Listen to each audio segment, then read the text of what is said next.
Okay, very pleased to let everybody know that at approximately 11 o'clock, Mr. Pruett did surrender to officers in his house. It was a combination of all of the elements, I think, getting to him. He'd been going all night without sleep, food, water, or cigarettes. And he was at that point where the negotiations really worked. I commend the officers, all the officers that were here, both tactical and negotiations, who worked to get Mr. Pruett out safely. He is unarmed. He's out. He's in police custody, and he is okay.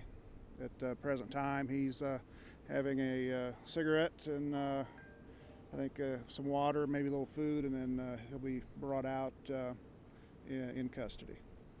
Rob, can you go over the last couple seconds before he came out and decided to give up? I mean, I know you weren't in the room, but from what you hear, how did all that go down? He was just ready.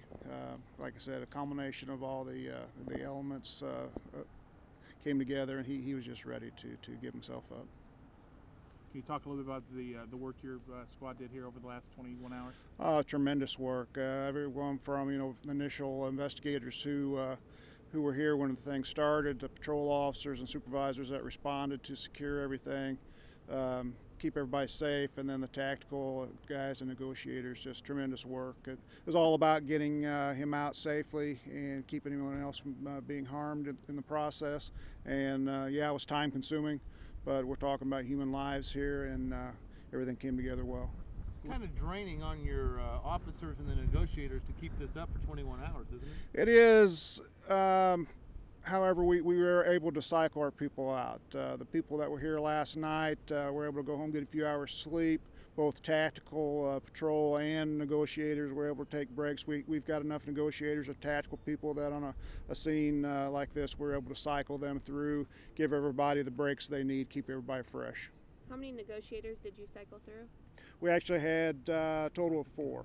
4? Okay. Can you go over some of the negotiation process? I mean, what was actually discussed during those? A lot of it is just trying to get to the bottom of his issues, why he's doing what he's doing, trying to convince him that what he was wanting to do was not the best way out of this, and that his best overall choice was to surrender and come out.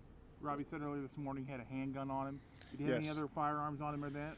Or can you no, there are other weapons in the home, but the only one he had with him was the handgun that we saw him with last night. Do you know if it's loaded or not? That I don't know off the top of my head right now. Can you go over some of the tactical procedures? I know you guys spotted a handgun through a window. Is that what you guys were doing throughout the night, just kind of looking through the windows? And we did have a sniper team in place in case that was necessary. And then we have different equipment that we use to look through the windows, observe what's going on, and listening, things like that. Officers went in originally for an investigation with child abuse, correct, or something along those lines. What yes, charges is he facing now? I believe it's aggravated criminal abuse that the warrant is for. That's the case that originally he was being they wanted to interview him on, and that's what started this. Has a warrant been issued for that charge? Yes, that charge. The warrant was issued yesterday on that charge. And what about any additional charges after all this? That'll be up to the state's attorney's office. All right, guys. Okay. Are we ready? Looks like they're ready. All right.